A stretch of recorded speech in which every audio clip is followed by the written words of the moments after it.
Déclaration des députés provinciaux de la majorité parlementaire de la ville de Kinshasa. En réaction aux allégations de quelques députés nationaux élus de Kinshasa.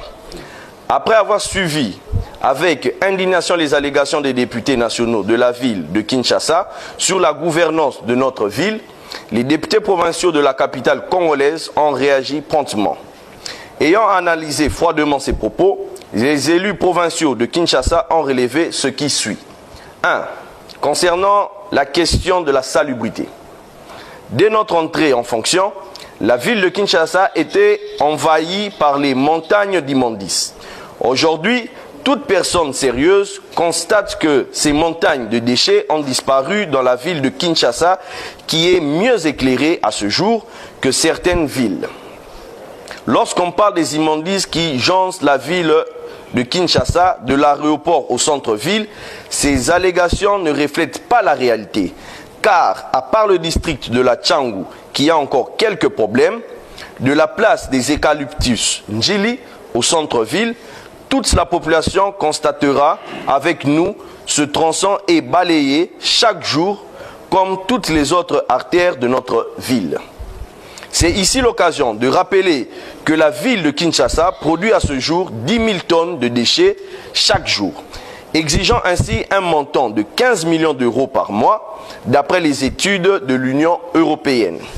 Nous rappelons aux élus nationaux qu'avant de s'exprimer en public, ils doivent apprendre à convoquer les grandes forces de l'intelligence pour savoir que ce budget n'a jamais été accordé à la ville de Kinshasa par le gouvernement central, apparemment à cause de la pandémie de Covid-19. Nous demandons aux élus nationaux de bien lire la reddition des comptes du budget 2020 qui se trouve au Palais du Peuple et se rendront compte que le budget de la ville de Kinshasa est financé à 70% prêt par le gouvernement central.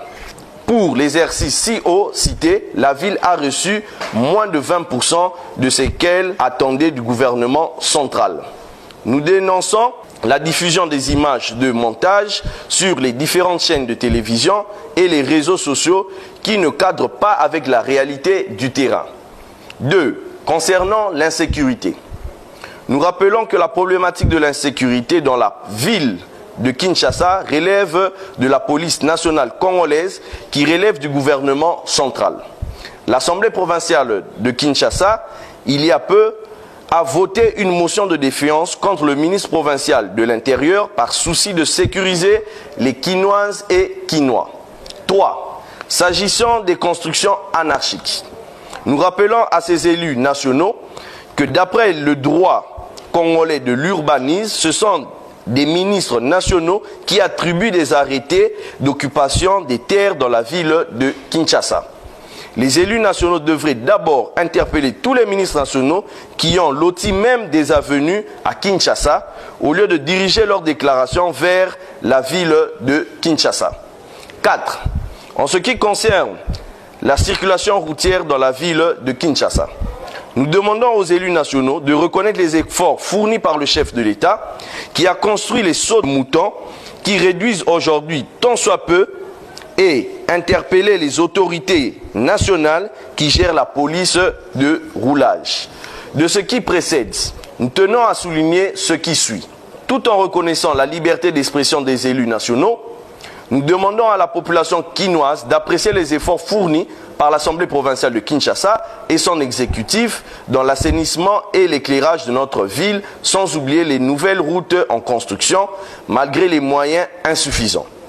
L'Assemblée provinciale de Kinshasa s'engage à soutenir sans réserve les actions du chef de l'État et rappelle aux élus nationaux que la loi sur la décentralisation reconnaît aux provinces l'autonomie de gestion et demande à ces derniers de se concentrer sur les questions d'intérêt national. Faites à Kinshasa le 12 août 2021. Je vous remercie.